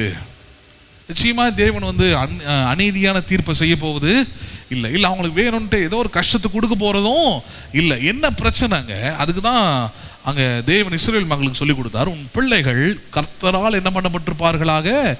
போதிக்கப்பட்டிருப்பார்களாக. என்ன பண்ணப்பட்டிருப்பார்களாக? இப்போ இஸ்ரவேல் 400 வருஷம் அடிமையாய் மாற போகிறதுக்கும் இருந்ததுக்கும் ஒரே காரணம் அதுதான். அவர்கள் யாரால் போதிக்கப்படவில்லை? அவர்கள். ஆமாம். ஆனால் பேர் வந்து எபிரிய பேர். அவங்களுக்கு எபிரியர்களுடைய சடங்காச்சாரங்கள் சம்பிரதாயங்கள்லாம் சரியாக செஞ்சுட்டு வந்தாங்க. யோசேப்பு மறைந்த பிறகு யோசேப்பு அறியாத ஒரு பார்வன் வந்த பிறகு அந்த இடத்துல அவர்கள் முழுவதுமாக எகிப்தின் தெய்வங்களுக்கும் அதோடைய வழிபாட்டுக்கும் அவர்கள் அடிமையாக போனதை நம்ம பார்க்குறோம். வேறு வழி இல்லை, அவங்களுக்கு மறந்துட்டாங்க, கடவுளையும் மறந்துட்டாங்க அவங்க. அப்போ அதோடைய படிப்பினை என்ன? அது சொல்லி கொடுக்குற வார்த்தை வசனம் என்ன? அது சொல்லித்தர சத்தியம் என்ன? நீ தேவனை அறிந்து கொள்கிற வரைக்கும் பாருங்க, நன்மையும் கிருபையும் தொடரலாம். 1000 பிரச்சனைகள் வந்தாலும் வளருவ, முன்னேறுவ.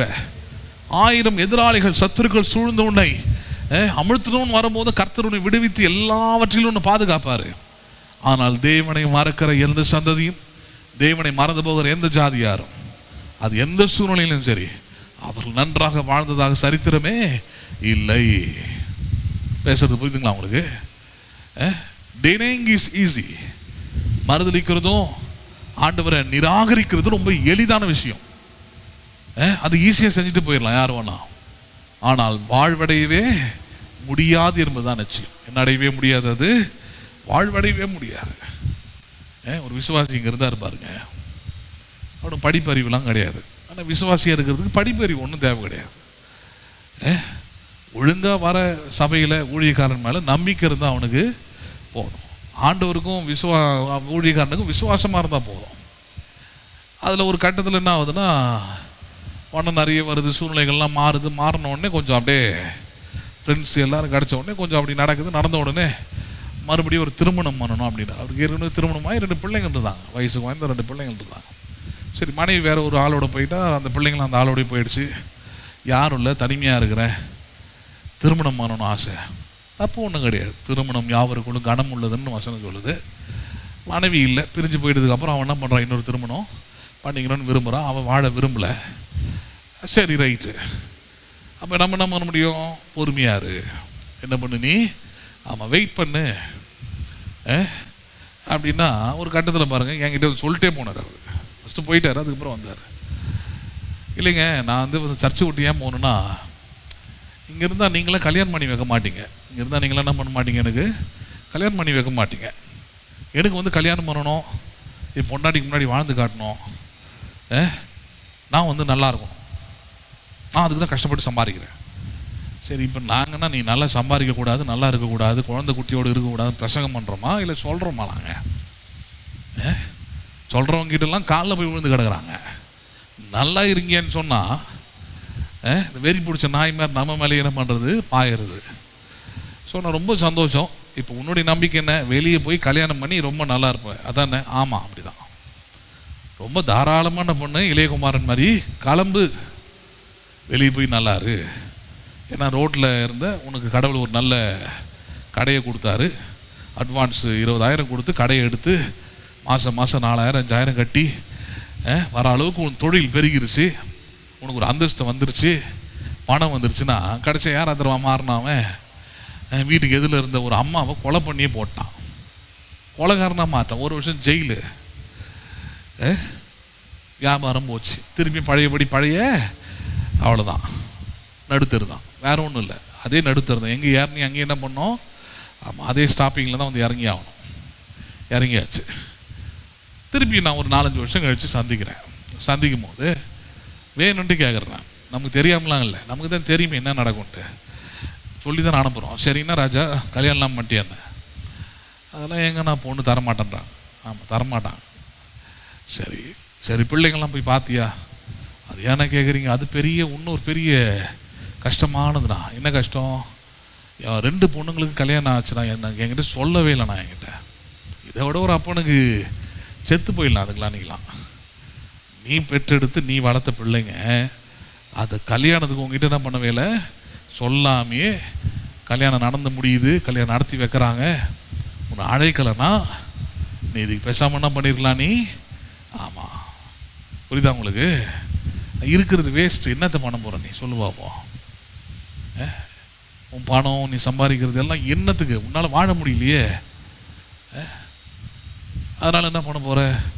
எல்லாருக்கும் அடுத்தடுத்த வழி இருக்கும் இல்லையா? ஒன்று சாயந்தரம் ஆனால் 6 மணி ஆனால் டாஸ்மார்க்கு, அதில் போய் நின்ன உடனே குடிகாரனான உடனே, பரம்பரை குடிகாரனான உடனே அடுத்த கட்டம் ரிலீஃப் ஆகணும். அதுலேருந்து கொஞ்ச நாள் உடம்புக்கு ரெஸ்ட்டு தரணுன்னு உடனே இந்த நவம்பர் டிசம்பர் மாதத்தில் மாலையை கீழையை போட்டுக்கிட்டு நான் என்ன பண்ண போகிறேன்? நான் ஆமாம், இப்போ நான் சாமி ஆகிட்டேன்.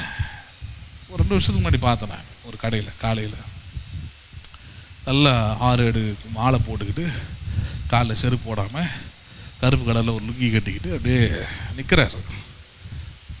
ரைட்டு, விசுவாசியாக இருந்து ஞானசாரம் எடுத்து ரட்சிக்கப்பட்டு கைத்தட்டி பாட்டு பாடி இப்போ எந்த நிலைமையில் போய் நிற்கிற நீ? அங்கே போயிட்டு ஆமாம் சரி நின்னாச்சு. நான் அப்பயும் கேட்டேன், என்ன இப்போ நல்லா இருக்குதியா? இல்லைண்ணா உடம்புலாம் ஒரு மாதிரியாக பண்ணுது, இனிமேல் போக யார் என்னை பார்த்துப்பான்னு தெரில, இப்போ தான் கொஞ்சம் பயம் ஆகுதுண்ணா அப்படின்ட்டு. அவர் எதிர்பார்த்தார் நீங்கள் சர்ச்சைக்கு வாங்கன்னு கூப்பிடுவேனே. முதல் தடவைனா ஆண்டவர் அறியாத போது தான் நீ சர்ச்சைக்கு வான்னு நான் கூப்பிடுவேன். அதுக்கப்புறமா நீ ஏதான் என்ன பண்ணோம் பண்ணி கூட சாப்பிட்ற சாப்பாடு இருக்குது, எனக்கு என்ன இல்லை சோறு இல்லையன்ட்டு நீ ஏதான் என்ன பண்ணோம் தேடி வரணும். அப்படி வந்தால் தான் நீங்கள் இங்கே உருப்படியாக இருப்பேன், சொல்கிற பேச்சை கேட்பேன், நல்லா இருப்பேன், நானும் உன்னை நம்புவேன். இல்லை நான் உன்னை கஷ்டப்பட்டு வா வா வா வான்னு கூப்பிட்டா இங்கே வந்து என்ன பண்ணிக்கிட்டு இருப்பேன்? பழையபடி போராண்டிக்கிட்டே இருப்பேன். அதனால நீ வெளியே இருந்து என்ன பண்ணுவோம் வேலையை பாரு. என்ன கேட்க போகிறதில்ல ஆண்டவர், நல்லா புரிஞ்சுக்கிடுங்க. ஏன்ப்பா அவனுக்கு என்னை கேட்கவே மாட்டேன். என்னை கேட்கறது வந்து எனக்கு கொடுத்துருக்குற ஆத்துமாக்களை பற்றி தான் கேட்பார். நல்லா புரிஞ்சுதுங்களா உங்களுக்கு? எனக்கு கொடுத்துருக்குற ஆத்துமாக்களை பற்றி தான் கேட்பார். அவங்களுக்கு வசனத்தை போதிச்சியா? அவங்களுக்காக ஜெபம் பண்ணியா? அவங்களுக்கு ஆலோசனை சொன்னியா? இதுதான் கேட்பாரே தவிர ஒரு நாள் அவனுக்கு ஏன் கேட்கல இவனுக்கு ஏன் கேட்கல அப்படின்னா, இளையகுமாரன் கஷ்டப்படும் போது அப்பா எடுத்துன்னு போய் அங்கே டிஃபன் கொடுத்துருக்கணும், லஞ்சு கொடுத்துருக்கணும். கஷ்டப்பட்டு நான் ரத்தம் சிந்தி வேர்வை சிந்தி வளர்த்த பிள்ளை பண்ணி கூட சோறு சாப்பிடுது, என் பிள்ளை சோறு இல்லாமல் பட்டியாக கிடக்குது கேள்விப்பட்டிருப்பார். ஏன்னா அண்ணன் கரெக்டாக சொல்கிறான் எல்லாத்தையும் இப்படிலாம் பண்ணிட்டு வந்திருக்கிறான்ட்டு. அப்போ எல்லா இன்ஃபர்மேஷனும் வந்துருக்குது. இன்ஃபர்மேஷன் வந்தாலும் போவே இல்லையே. நிறைய பேர் இப்போ அந்த கெத்தில் இருக்கிறாங்க. அவர் வந்து என்னை கூப்பிடுங்க, அவர் கவலையே படாது, ஒரு நாளும் உன்னை நான் கூட மாட்டேன், கூப்பிடவே மாட்டேன். ஏன்னா நீ கூப்பிட்டா உன்னை நான் மறுபடியும் நரகத்துக்கு தான் அனுப்புகிற மாதிரி ஆகிடும். வேண்டவே வேண்டாம். மனம் திரும்புறவன் நீ என்ன பண்ணும்? மனம் திரும்பும், நீயும் உணரணும். வசனம் அப்படி தான் போதிகள் வெளிப்படுத்தின விசேஷத்தில் நீ எந்த இடத்துல விழுந்தா என்பதை நீயே அறிந்து, நீ எங்கே போய் விழுந்தா நீயே பாரு. எல்லாரையும் குறை சொல்லிக்கிட்டு இருக்கலாம். ஒரு பொண்ணு வந்து அப்படி தான் சொல்லிக்கிட்டு இருந்தா, எங்கள் வீட்டில் இருக்கிறவங்களாம் உங்களை தான் குறை சொல்கிறாங்க, உங்களால் தான் போனாங்களாம். ஆமாம், நான் தான் மாலை போயிட்டு வாங்க நான் அமிச்சேன்னா. ஆஸ் யூஷுவல் கிராப் ஸ்டோரி தான், நண்டு ஸ்டோரி தான், அடிக்கடி சொல்ல வேண்டியதில்லை. அது நான் புரியுதா உங்களுக்கு? அதனால் இயல்பு அதுதான் பாருங்க. ஒரு மனுஷன் பாவம் செஞ்சுட்டான், அக்கிரமம் செஞ்சுட்டான், அவனால் என்ன பண்ண முடியல, திரும்பி அதுக்குள்ளே வரவே முடியலாங்க. அப்போ இஸ்ரவேல் மக்கள் அடிமைகளாய் போனது காரணம் வந்து ஆண்டவர் முன்னாடி சொல்லிட்டாரு, தீர்க்கதரிசனமாக சொல்லிட்டாரு அப்படிலாம் நடக்கும் அப்படின்றதுலாம் கிடையாது. உடனே உங்கள் சந்ததி அப்படி மாறணும் நீங்கள் விசுவாசிக்கிறீங்க அப்படி தான் போதிக்கிறாள் இருக்கிறாங்க. வெறும் நீங்கள் நல்லா இருக்கிறதுனால உங்கள் பிள்ளைகளும் நல்லா இருந்துருவாங்க நினைக்காதீங்க. உங்கள் பிள்ளைகள் ஆண்டவருக்குள்ளவே இருந்தாலும் சரி அவங்களும் தரித்திரர் அவனும் அப்படின்னு நம்பவே நம்பாதீங்க. உங்கள் பிள்ளைகள் தரித்திரர் ஆக முடியுமாமா? ஆக முடியும். ஓட்டாண்டி ஆக முடியுமா? ஆக முடியும். உங்களை விட ரொம்ப கீழ்மட்டமாக போக முடியுமாமா? போக முடியும். எப்போ? ஒரே ஒரு ஆப்ஷனில் தான். உங்கள் பிள்ளைகள் தேவனை மறக்கும் பொழுது, உங்கள் பிள்ளைகள் தேவனுடைய வழிகளிலே நடவாத போது, உங்கள் பிள்ளைகள் தேவன் தந்த ரட்சிப்பை விளக்கும் போது தான் அவர்களுக்கு அந்த சூழ்நிலையை தவிர, இல்லை என்றால் இப்ப படிக்க போறோம். ஒரு நாளும் அது கிடையவே கிடையாது என்பதுதான் தேவனுடைய திட்டம். அதுதான் ஆபிரகாம் சொல்றாரு. அவனுக்கு மிகப்பெரிய நற்செய்தி என்ன தெரியுமா?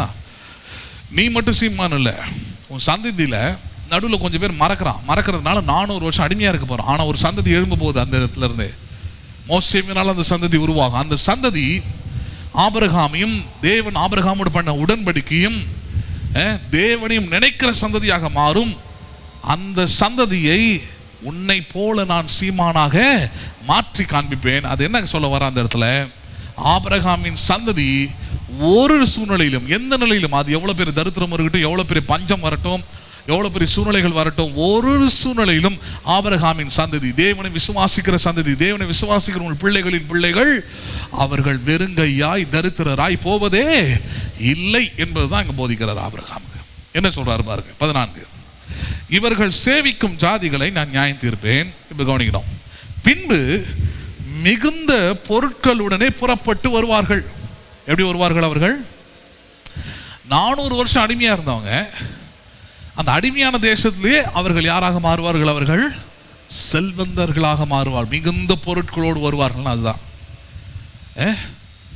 400 வருஷம் அடிமையா. நேற்று வரைக்கும் அவன் தரித்திரன், நேற்று வரைக்கும் அவன். ஆனா இன்னைக்கு அவன் ஆபிரகாமின் சந்ததி. எப்படி அது உண்டாச்சுன்னு போய் படிச்சு பார்த்தீங்கன்னா அற்புதமா இருக்கும். இதுக்கு முன்னாடி இருக்கிற வசனங்கள்ல யாத்திராகமத்துல 12வது அதிகாரத்தில் நடக்குது பாருங்க. அந்த 12வது அதிகாரத்தில் எப்படி நடக்குது? பஸ்கான ஒரு பண்டிகை ஆண்டவர் முதல் இஸ்ரவேல் ஜனங்களுக்கு சொல்லிக் கொடுக்கிறார். என்னது அது? வரப்போகிற கிறிஸ்துவை அது ரெப்ரசன்ட் பண்ண போது, காண்பிக்க போகிறது. வரப்போகிற கிறிஸ்துவை ரெப்ரசன்ட் பண்ண போகிற ஒரு ஆட்டுக்குட்டி. அது அந்த ஆட்டுக்குட்டியோட தன்மை என்ன? அந்த ஆட்டுக்குட்டியுடைய மாம்சத்தையும் ரத்தத்தையும் நீங்கள் புசிக்கும் பொழுது இன்றைக்கு இருக்கிற ராபோஜனத்துக்கும் திருவிருந்துக்கு அடையாளம் பாருங்க. புசிக்கும் போது உங்கள் சாபங்கள், பாவங்கள், தரித்திரங்கள் எல்லாம் சுமந்து கொள்ளப்பட்டு தீர்க்கப்பட்ட ஒரு பரிகாரமாக அது இருக்கிறது. அதை எடுத்துக்கொள்கிற நாளிலே 400 வருஷம் நீ அடிமையா இருந்திருக்கலாம், 400 வருஷமா நீ தரித்திரனா இருந்திருக்கலாம், 400 வருஷமா நீ ஒண்ணு இல்லாத ஓட்டாண்டியா இருந்திருக்கலாம். ஆனால் அந்த பஸ்காவை புசித்த அந்த நாளிலே, அந்த நிமிடத்திலே, அந்த இரவிலே நீ யாராக மாறுவாய்? நீ பெரிய ஐஸ்வர்யவனாக மாறுவாய். ஆபிரகாமின் சந்ததியாக மாறுவாய். ஆபிரகாமின் ஆசீர்வாதம் எல்லாம் உனக்கும் உண்டாகும். யார் மூலமாக? கிறிஸ்து இயேசுவின் மூலமாக. யார் மூலமாக? அது அப்படியே இன்றைக்கான ரட்சிப்புக்கான அடையாளம். அது நம்மள ஆண்டவர் அறியாத போது அதே 400 வருஷம் அடிமை மாறுதான். பல தலைமுறைகளாக ஆண்டவர் அறியாமல் இருந்திருக்கிறோம். இந்த கட்டத்தில் ஆண்டவர் அறிந்து கொள்ள, ஏற்றுக்கொள்ள ஆரம்பித்திருக்கிறோம், விசுவாசிக்க ஆரம்பித்திருக்கிறோம். ஆரம்பிக்கும் பொழுது உங்கள் வாழ்க்கை ஆபிரகாமுடைய வாழ்க்கையோட கனெக்டடா இருக்கிறதுனால ஆபிரகாமுக்கு உண்டான ஆசீர்வாதம் புறஜாதிகளாகிய உங்களுக்கும் கிறிஸ்து இயேசுவினால் உண்டாகிறது என்பதான் மிகப்பெரிய சத்தியம். அதுதான் நம்ம படிக்க போறோம். நடந்ததா? ஆண்டவர் சொன்னாரு, அது நடந்ததா? ஆமா நடந்தது. அதே போல எப்படி நடந்தது? யாத்திராகமம் 12வது அதிகாரம் 35-36 வசனத்தை பாருங்க. யாத்திராகமம் 12வது அதிகாரம் 35 மற்றும் 36 வசனம்.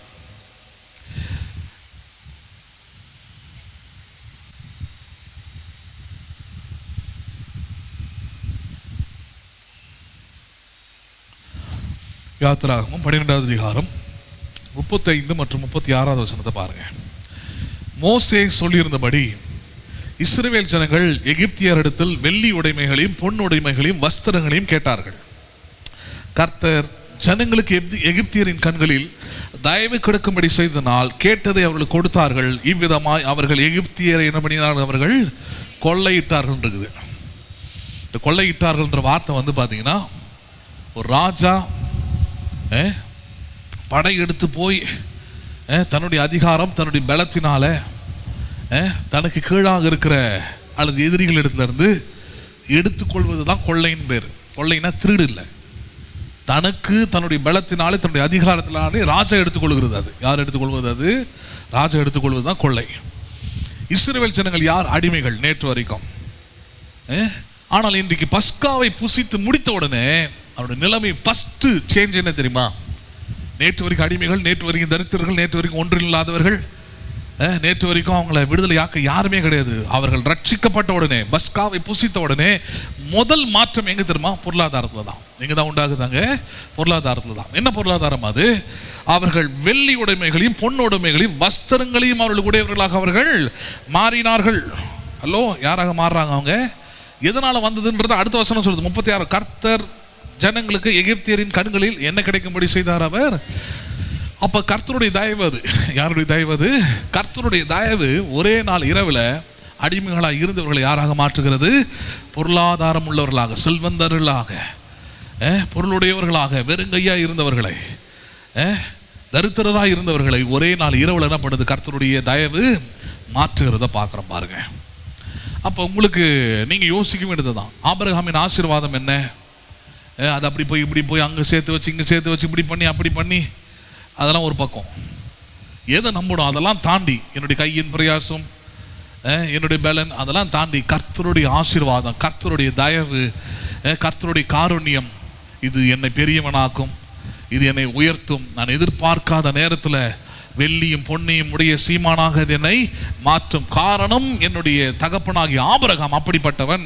அவனுடைய விசுவாச மார்க்கத்தனா இருக்கிற நான் அப்படிப்பட்டவனா இருக்கிறபடினாலே ஆபிரகாமின் சந்ததி ஒரு நாளும் வெறுங்கையாய் தரித்திரராய் போவதே இல்லவே இல்லை. நம்புறீங்களா நீங்க? ஈசாக்கு தரித்திரனா மாறவே இல்லை. பஞ்சத்திலும் அவர் 100 மடங்கு ஆசீர்வதிக்கப்பட்டான் இருக்குது. யாக்கோபு தரித்திரனாய் மாறவே இல்லை. ஏமாற்றுகிற மாமனார் வாழ்க்கையிலே அவன் 2 மடங்கு 2 பரிவாரங்கள் உள்ளவனாக மாறினான் இருக்குது. யோசேப்பு தரித்திரனாய் மாறவே இல்லை. இவெல்லாம் ஆபிரகாமின் சந்ததி தான். குழியில போட்டு வித்து அவனை நடுத்தரு கொண்டு வந்து ஜெயிலில் அடைச்சி இப்படியெல்லாம் பண்ணாலும் அவன் ராஜாதி ராஜாவாக உயர்ந்தான், தரித்திரன் ஆகவே இல்லை. ஆனா அவனுக்கு அப்புறம் அந்த சந்ததி யாரை மறந்தது? அது தேவனை மறந்து பார்வனை நோக்கி பார்க்க ஆரம்பிச்சது.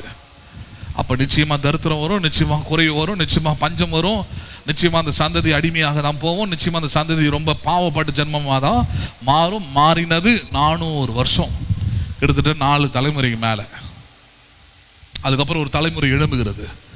நாங்கள் யார், எங்கள் தேவன் யார், எப்படிப்பட்டவர் என்பதை மோசேவின் மூலமாக அறிந்து கொள்றாங்க. அறிந்து கொண்ட பிறகு பஸ்காவாகிய கிறிஸ்துவை அவர் அனுசரிக்கிறார்கள். அப்படி அனுசரித்ததன் மூலமாக அவர்களுடைய வாழ்க்கையில மிகப்பெரிய மாற்றம் எங்க வந்ததுன்னு பார்த்தீங்கன்னா, முதல்ல இதில் வந்தது பொருளாதாரம். ஏன்னா இதை தான் வாக்குத்தத்தமாக அவனுக்கு கொடுத்திருந்தார். யாருக்கு? ஆபிரகாமுக்கு. அடிமைகளாக இருப்பாங்க, ஆனால் அவர்களை மிகுந்த பொருட்களோடு நம்ம செய்வேன், நான் பொருளுடனே புறப்பட பண்ணுவேன்னார். என்ன பண்ணுவேன்? நான் புறப்பட பண்ணுவேன்னார். சரி, மறுபடியும் ஆதியாகமம் 15 வாங்க, என்ன நடந்ததுன்னு படிக்கலாம். ஆதியாகமம் 15:17 உடன்படிக்கை பண்ணினார்ன்றதை பார்க்கலாம் பாருங்க. ஆதியாகமம் 15:17 சூரியன் அஸ்தமித்து காரிருள் உண்டான பின்பு இதோ புகைகிற சூளையும் அதை துண்டுகளின் நடுவே கடந்து போகிற அக்கினி ஜுவாலைகளும் தோன்றின. அதாவது இந்த வசனத்தை கொஞ்சம் பின்னாடி தள்ளி போட்டுருக்குறாங்க. அங்கே எடுத்த உடனே ஃபஸ்ட்டு என்ன பேசிட்டாருன்னு சொல்லிட்டாங்க. ஆனால் பேசுறதுக்கு முன்னாடி சம்பவம் நடந்துருது. அதான் பின்னாடி 14 படிக்கிறோம் நம்ம. என்னது அது? ஆபிரகாம் அங்கே பலிகளை செலுத்தின பிறகு சூரியன் அஸ்தமித்து இருளாகும் போது அவனுக்குள்ள பயமும் திகழும் வந்தது. வரும்பொழுது ஒரு ஆச்சரியமான ஒரு விஷயத்தை அங்கே பார்க்குறான் ஆபிரகாம். அதுதான் இங்கே போட்டிருக்கிறாங்க. என்னது அது? சூரியன் அஸ்தமித்து காரில் உண்டான போது இதோ புகைகிற சூளையும் அதை துண்டுகளின் நடுவே கடந்து போகிற அக்கினி ஜுவாலையும் தோன்றின. அந்நாளிலே கர்த்தர் ஆபிரகாமுடனே உடன்படிக்கை பண்ணி, என்ன பண்ணினார்? அவர் உடன்படிக்கை பண்ணி எகிப்தின் நதி துவக்கி ஐபிராத் நதி என்னும் பெரிய நதி மட்டும் உள்ள கேனியரும் கெனேசியரும் காத்மோனியரும் ஏத்தியரும் பெரிசியரும் 21 பாருங்க, எமோரியரும் கானானியரும் கிர்சியரும் எபூசியரும் என்பவர்கள் இருக்கிறதுமான இந்த தேசத்தை உன் சந்ததிக்கு கொடுத்தேன் என்றார். அங்க யாருக்கான வாக்குத்தத்தம்? உடன்படிக்கை. அது ஆபிரகாமுக்கான உடன்படிக்கை. எப்படி செய்யறாரு? இது வரும் உனக்கு ஒரு பிள்ளையை கொடுப்பன்ற உடன்படிக்கை இல்லை, உன் சந்ததிக்கு என்ன பண்ணுவேன்? நான் இதை கொடுப்பேன். இதுதான் இஸ்ரவேல் மக்கள் அங்கே அனுபவிக்கிறான். சரி, கவனிக்க வேண்டிய விஷயம் என்ன? பலிகளை அவன் செலுத்தின பிறகு இருள் உண்டாகும் போது, திகில் உண்டாகும் போது ஒரு காரியம் நடக்குது, ஒரு சம்பவம் நடக்குது. என்னது அது? There is a covenant being done. உடன்படிக்கை செய்யப்பட்டது. என்ன செய்யப்பட்டதாங்க? என்ன உடன்படிக்கை செய்யப்பட்டதாங்க? அந்த துண்டாக்கப்பட்டது துண்டுகளின் நடுவே, அந்த பலிகளின் நடுவே, அந்த ரத்தத்தின் நடுவே தேவனாகிய கர்த்தர் அவர் என்ன பண்ணினார்? அவர் அக்கினி ஜுவாலையாய் கடந்து போனார். என்ன பண்ணினார் அவர்? அப்படின்னா என்ன பண்ணினாருங்க? ரத்தத்தினால் உனக்கு ஒரு உடன்படிக்கை செய்ற, நீ நம்ப மாட்டேன்னு சொல்லிட்ட, எப்படி ஆகும்னு வேற கேட்குற. இப்போ உனக்கு உடன்படிக்கை பண்றேன் நான். இப்போ நம்ம கேட்போம்ல, நீங்க சொல்றீங்க எப்படி செய்வீங்க, நான் எப்படி நம்புறது அப்படின்னு நம்ம உடனே ஆதாரபூர்வமாக ஏதோ ஒன்று என்ன பண்ணுறோம், அதுக்கு செய்கிறோம், அத்தாட்சியானதை செய்கிறோம். ஒரு பொருளை வாங்க போறீங்க, நான் கண்டிப்பாக வாங்கிறேன்னா விட்டுற மாட்டாங்க. அட்வான்ஸ் பண்ணுங்கன்னு. என்ன பண்ணுங்க நீங்கள்? அட்வான்ஸ் பண்ணுங்கன்றோம். கவர்னன்ட் கிட்டத்தட்ட அது கவர்னன்ட் அதுக்கும் மேலே அது. ஏன்னா இது once the கவர்னன்ட் is done never be broken. ரத்த உடன்படிக்கை செய்யப்பட்டால் அது ஒருபோதும் மீறல் ஆகாது. ஒருபோதும் என்ன பண்ண முடியாது? அதை உடைக்கவும் மீறவும் முடியாது. அப்ப தேவன் ரத்த உடன்படிக்கையில அவனுக்கு செய்கிற உடன்படிக்கை என்னது? உனக்கும் உன் பின்வரும் சந்ததிக்கும் இந்த தேசத்தை உனக்கு என்ன பண்ணுவேன், நான் கொடுப்பேன். நீ எப்படி சீமானா இருக்கிறியோ அதே போல ஒரு சந்ததி எப்படி இருப்பார்கள்? அவர்கள் சீமானா இருப்பார்கள், தரித்திரர் ஆக மாட்டாங்க. ஒருவேளை உன் காதுக்கு எட்டுச்சுன்னா கூட, ஐயோ 400 வருஷம் எதிரிகளாம் உன்னுடைய சந்ததியெல்லாம் அடிமையா இருக்க போறேன்னு சொன்னா கூட நம்பிடாத. அவர்களை மிகுந்த பொருளுடனே என்ன பண்ணுவேன், நான் புறப்பட பண்ணுவேன். எப்படி பண்ணுவேன் நான்? அப்ப நீங்க உங்களை விசுவாசிக்கிறது மட்டும் இல்ல, உங்க பின்வரும் சந்ததியை விசுவாசிக்க வேண்டியது என்ன?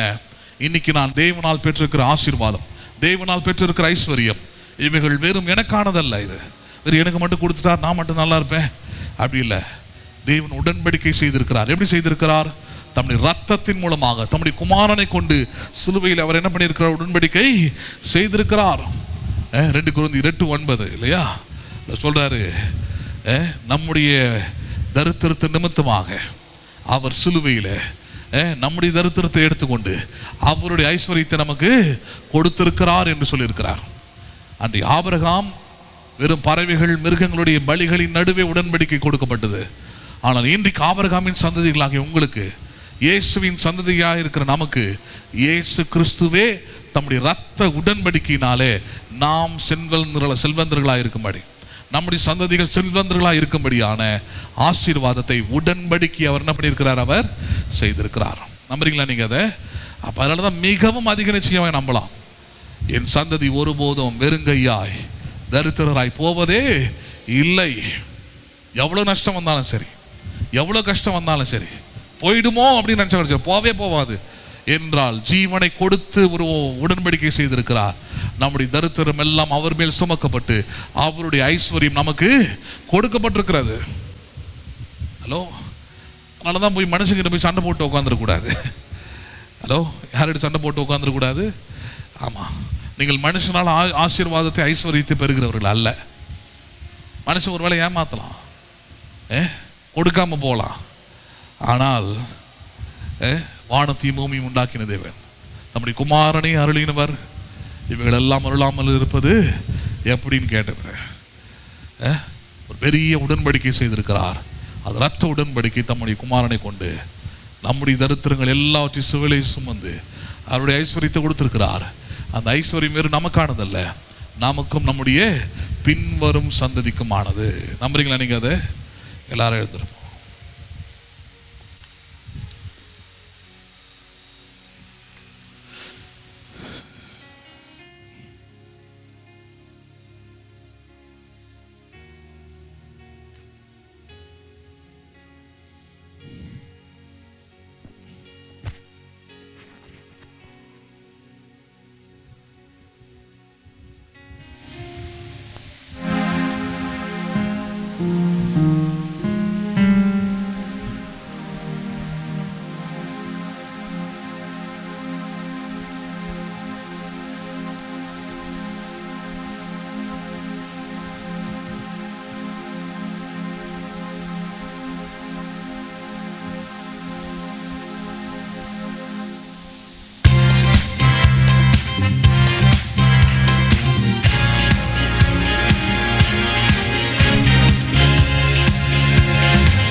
மகிழ்வேன், கொண்டாடுவேன், அப்பா சமூகத்தில் பாடி மகிழ்ந்து கொண்டாடுவேன்.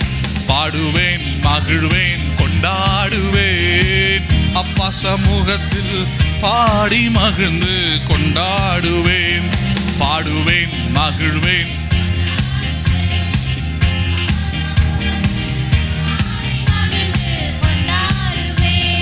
பாடுவேன், மகிழ்வேன், கொண்டாடுவேன், அப்பா சமூகத்தில் ஆடி மகிழ்ந்து. கல்வாரி சிலுவையினால் என் சாபங்கள் உடைந்ததையா.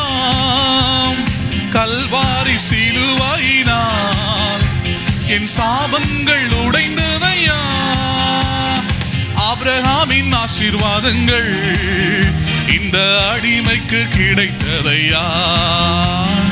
ஆபிரகாமின் ஆசீர்வாதங்கள் இந்த அடிமைக்கு கிடைத்ததையா. நன்றி நன்றி நன்றி நன்றி நன்றி நன்றி. பாடுவேன் மகிழ்வேன் கொண்டாடுவேன் அப்பா சமூகத்தில் பாடி மகிழ்ந்து கொண்டாடுவேன். பாடுவேன் மகிழ்வேன் கொண்டாடுவேன்.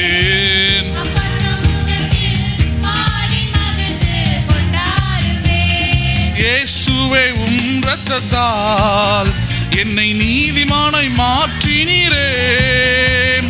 இயேசுவே உம் இரத்தத்தால் என்னை நீதிமானாய் மாற்றினீரே. பரிசுத்த ஆவி தந்து உம் அன்பை ஊற்றினீரே. பரிசுத்த ஆவி தந்து உம் அன்பை ஊற்றினீரே. நன்றி நன்றி நன்றி நன்றி நன்றி நன்றி. பாடுவேன் மகிழ்வேன் கொண்டாடுவேன் அப்பா சமூகத்தில் பாடி மகிழ்ந்து கொண்டாடுவேன். பாடுவேன் மகிழ்வேன் கொண்டாடுவேன் அப்பா சமூகத்தில் பாடி மகிழ்ந்து கொண்டாடுவேன். வாழ்வு தரும் ஊற்று நீரே, வழிகாட்டும் தீபம் நீரே. வாழ்வு தரும் ஊற்று நீரே, வழிகாட்டும் தீபம் நீரே. புயலில் புகலிடமே, கடும் வெயிலில் குளிர் நிழலே. புயலில் புகலிடமே, கடும் வெயிலில் குளிர் நிழலே. நன்றி நன்றி நன்றி நன்றி நன்றி நன்றி. பாடுவேன் மகிழ்வேன் கொண்டாடுவேன் அப்பா சமூகத்தில் பாடி மகிழ்ந்து கொண்டாடுவேன். பாடுவேன்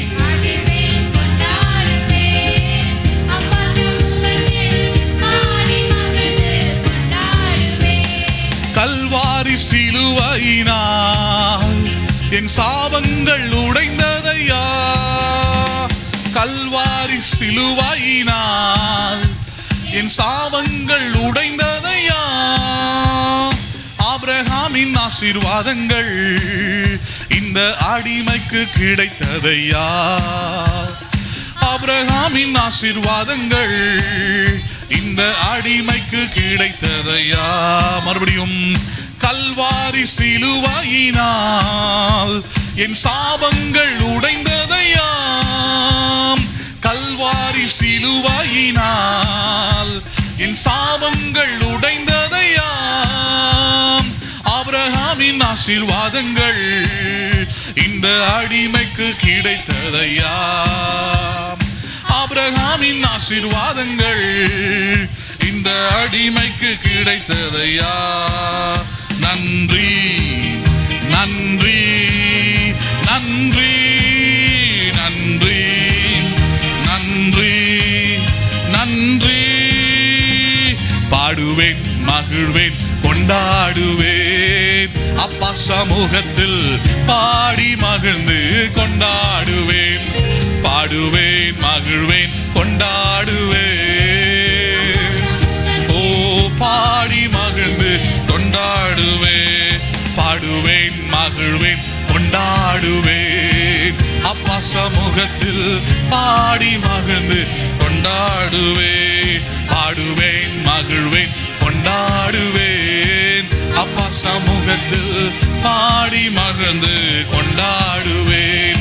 கொண்டாடுவேன் கொண்டாடுவேன் கொண்டாடுவேன் கொண்டாடுவேன்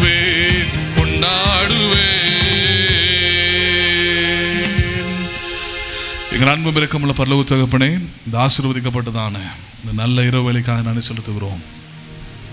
ஆபிரகாமின் ஆசீர்வாதங்கள் எங்களுக்கு உண்டாகும்படியாக கல்வாரி சிலுவையிலே நீர் எங்களுடைய பாவங்களை, சாபங்களை, தரித்திரத்தை எல்லாவற்றையும் சுமந்து கொண்டீர்.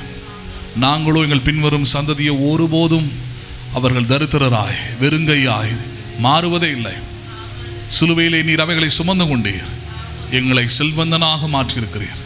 ஆபிரகாமுக்கு உண்டான ஆசீர்வாதம் எங்களுக்கும் உண்டாயிருக்கிறது. விசுவாசிக்கிறதன் மூலமாக எல்லா புயல்களின் நடுவிலே, எல்லா இரைச்சல்களின் நடுவிலே, எல்லா இருளின் நடுவிலே, எல்லா பயத்தின் நடுவிலே நீர் எங்களோடு கூட கல்வாரி சிலுவையிலே நீர் உடன்படிக்கை செய்திருக்கிறீர். அந்த உடன்படிக்கை எங்களை வெறும் நீதிமான்களாக அல்ல, வெறும் எங்களுடைய பாவங்களை மன்னிக்க மாத்திரமல்ல, எங்களை இந்த உலகத்தில் இருக்கிற சாபங்களையும் தரித்திரத்தையும் அகற்றி எங்களை செல்வந்தர்களாக மாற்றுகிறபடியால் நன்றி செலுத்துகிறோம். ஆண்டவரே, முழு நிச்சயமாய் அவைகளை நம்புகிறோம். எங்களுக்கு மாத்திரமல்ல, எங்களுடைய சந்ததிக்கும் செய்து வைத்தீரே, அந்த உடன்படிக்காக நன்றி செலுத்துகிறோம். உடன்படிக்கைக்காக நீர் பயன்படுத்தின பஸ்காவாகிய ஆட்டுக்குட்டியாகிய இயேசுவுக்கு நன்றி செலுத்துகிறோம். ஆண்டவரே, அவரை அறிந்து கொள்ள, அவரை விசுவாசிக்க, அவரை ஏற்றுக்கொள்ளும்படியான மனக்கண்களை திறந்தேறிய நன்றி செலுத்துகிறோம். வார்த்தைகளை கேட்ட ஒவ்வொரு பிள்ளைகளையும் ஆசீர்வதியும், பலப்படுத்தும். இயேசுவின் நல்ல நாமத்தில் ஜெபிக்கிறோம் எங்கள் ஜீவனுள்ள நல்ல பிதாவே, ஆமென். என் ஆத்துமாவே கர்த்தரை ஸ்தோத்திரி, என் முழு உள்ளமே பரிசுத்த நாமத்தை ஸ்தோத்திரி. என் ஆத்துமாவே கர்த்தரை ஸ்தோத்திரி, கர்த்தர் செய்த சகல உபகாரங்களை மறவாதே. ஆமென். ஆசீர்வாதம் நம்முடைய கர்த்தராகிய இயேசு கிறிஸ்துவின் கிருபையும், பிதாவாகிய தேவனுடைய அன்பும், பரிசுத்த ஆவியானவருடைய ஐக்கியமும் இன்றைக்கும் என்றைக்கும் சதா காலமும் நம் அனைவரோடும் கூட இருப்பதாக. ஆமென், ஆமென். God bless you. மீண்டும் உங்களை நான் அடுத்த ஆராதனையில் சந்திக்கிறேன். கர்த்தர் உங்களை ஆசீர்வதிப்பாராக.